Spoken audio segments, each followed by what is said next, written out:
안녕, 연애 탐사의 로이야.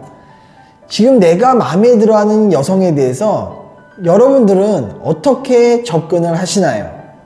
자, 여기서 중요한 것은 내가 좋아한다고 해서 무조건 노력한다고 해서, 내가 좋아하는 사람에게 노력을 한다고 해서 그 사람과 꼭 좋은 관계가 되는 것은 아니야.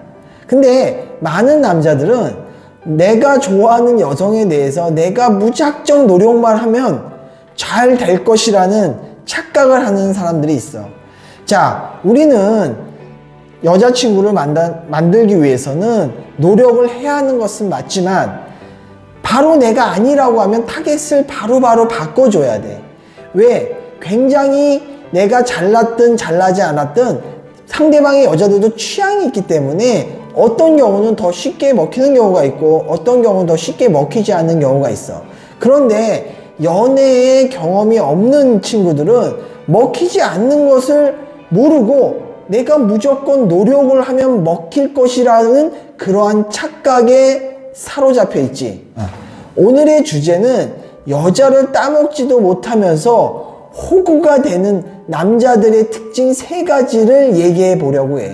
자, 첫 번째, 선물 공략을 하는 사람들이 있어. 일단은 여자를 만나면 무조건 선물을 공략해. 비싼 선물을 주기도 하고 아니면 쿠폰 같은 선물을 계속 공략을 하는데, 자, 일단은 그러한 선물들을 받으면 그 여자분들 좋아합니다.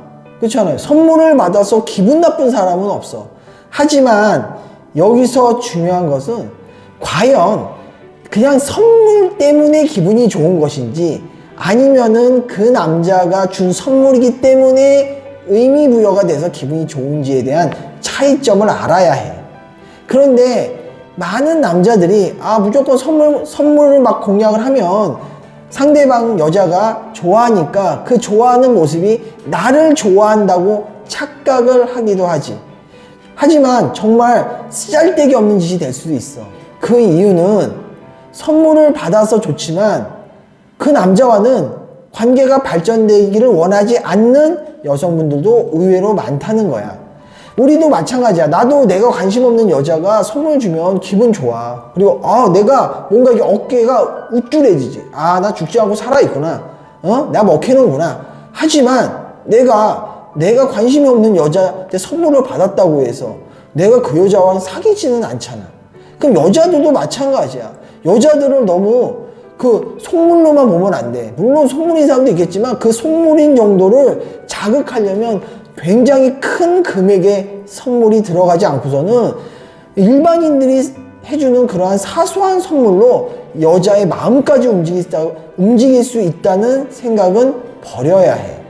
자, 여자들은 선물을 받고 좋아하지만 그 선물을 받은 다음에는 어떻게 되겠어? 어느 이상 되면 바로 그 남자와 손절을 하게 되지.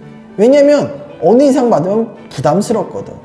자, 그러면 이런 경우는 잘 안 됐을 경우를 얘기하는데, 만약에 그 여자와 잘 됐을 경우도 있잖아. 그럼 한번 생각을 해보자고. 그러면 첫 번째, 그 여자에게 예를 들어서 10만 원짜리 선물을 했어. 그 여자가 좋아했어. 그러면 그 여자를 좋아하기 위해서 그 다음에 또 10만 원짜리 선물하면 과연 좋아할까? 아니잖아. 그럼 그 다음에는 20만 원짜리, 30만 원짜리, 아니면 그 다음에는 100만 원짜리, 그렇게 계속 단가가 올라가겠지. 그러면 스스로 남자는 지키는 거야. 그러면 그 다음엔 어떤 선물을 해줘야 그 여자가 감동할 수 있을까? 그러면서 본인의 삶은 굉장히 초췌해져가. 가수 중에서 G.O.D의 손호영이라는 가수 알잖아.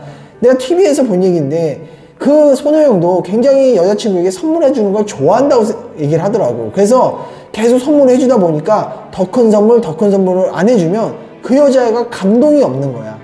감동이 없다 보니까 나중에는 정말 집이라도 사줘야 감동을 할래나? 이런 마음이 생긴다고 하더라고. 그러면 생각을 해보자고.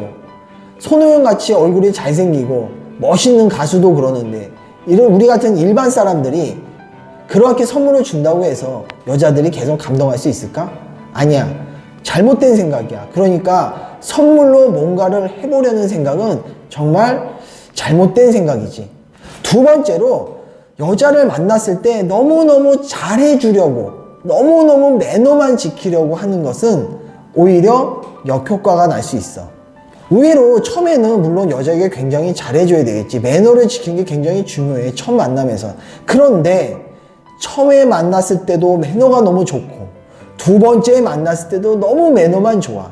그리고 세 번째 만났을 때도 너무나 매너가 좋다면 어떤 생각이 들까? 뭔가 불편하잖아. 우리도 그렇잖아. 너무 정장을 매일 입는다고 생각해봐. 불편하잖아. 특별한 날에 정장을 입을 수는 있지만 매일같이 정장을 입고 다닌다면 굉장히 불편함을 느끼듯이 연애도 마찬가지야. 처음에는 매너 있게 행동하는 게 맞지만 그 다음부터는 조금 편한 관계가 되는 것이 중요해. 그래서 너무 매너만 갖는다면 내가 긴장을 하고 있으니까 여성분도 따라서 긴장을 하게 돼. 예를 들어서 그래. 여성을 처음에 만났을 때 뭐 비싼 레스토랑에 가서 밥을 먹을 수 있지만 두 번째도 비싼 레스토랑, 세 번째도 비싼 레스토랑에 가서 밥을 먹는다면 과연 그 연애가 잘 될 수 있을까? 내가 볼 때는 절대 그렇다고 생각하지 않아. 처음에 비싼 레스토랑에 가서 먹었지만 두 번째는 소소한 편한 음식점 가서 먹거나 아니면은 편하게 술 한잔을 할 수 있어야지, 너무 격식을 차리고 하게 된다면 오히려 여성분들이 거부 반응을 낼 수도 있어. 그러니까 그 점을 명심하고 너무나 매너를 지킨다. 자, 매너 물론 지키는 건 중요하지만 너무나 격식에 따라서만 행동한다 하는 것은 오히려 절대로 그 여자와의 관계가 발전되긴 어려워. 자, 세 번째, 좋아하는 티 팍팍 내는 남자. 자, 물론 내가 그 여자가 너무 좋은데, 첫 만났을 때 너무 좋은데 티가 나겠지. 너무 좋아. 입에 이렇게 걸려 있어. 그런데 문제는 포커페이스가 좀 필요하다는 거야. 내 마음을 너무 많이 오픈하는 거는 상대방으로 하여금 매력이 급감하게 만들어. 그리고 그 상대방이 알아. 참 연애라는 거는 정말 신기한 게 말을 안 해도 느낌으로 알아. 쟤가 나한테 꽂혔네? 자, 쟤가 나한테 꽂혔으니까 나 어떻게 돼? 나는 갑이고 너는 을이네? 나는 이제부터 너한테 좀 막대해도 너가 잘 따라올 거야. 이런 마음을 먹게 만들어. 그러니까 소위 밀당을 전혀 하지 못하고 그냥 나 온리유 난 너무 좋아. 네가 너무 좋으니까 난 너의 무정 딸랑이가 되고 싶어. 너의 그 애완견이 되고 싶어. 오라면 오고 가라면 가고. 이렇게 된다면 연애가 시작은 할 수 있을지 모르겠지만 그 연애는 굉장히 비참할 거야. 그래서 그러한 관계가 되지 않고 싶다면 너무나 그 여자가 좋다는 티를 팍팍 내지 말고 어느 정도의 포커페이스는 필요하다고 생각을 해. 자, 오늘의 이 세 가지를 명심했으면 좋겠어.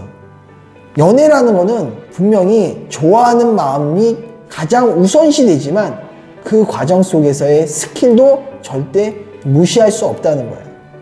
내가 남들보다 외모도 빠지지 않고 괜찮은 스타일임에도 불구하고 왜 나는 맨날 연애가 안 되지? 왜 난 좀 그러지? 이런 생각을 가지고 있다면 분명히 스킬이 부족이야. 지금 내가 말한 이 세 가지에 본인에 해당하는지 한번 진짜 곰곰하게 생각해 봤으면 좋겠어. 자, 그럼 오늘의 영상은 여기까지. 구독과 좋아요, 알림 설정도 잊지 말고 꼭 해주기 바래. 자, 그럼 안녕!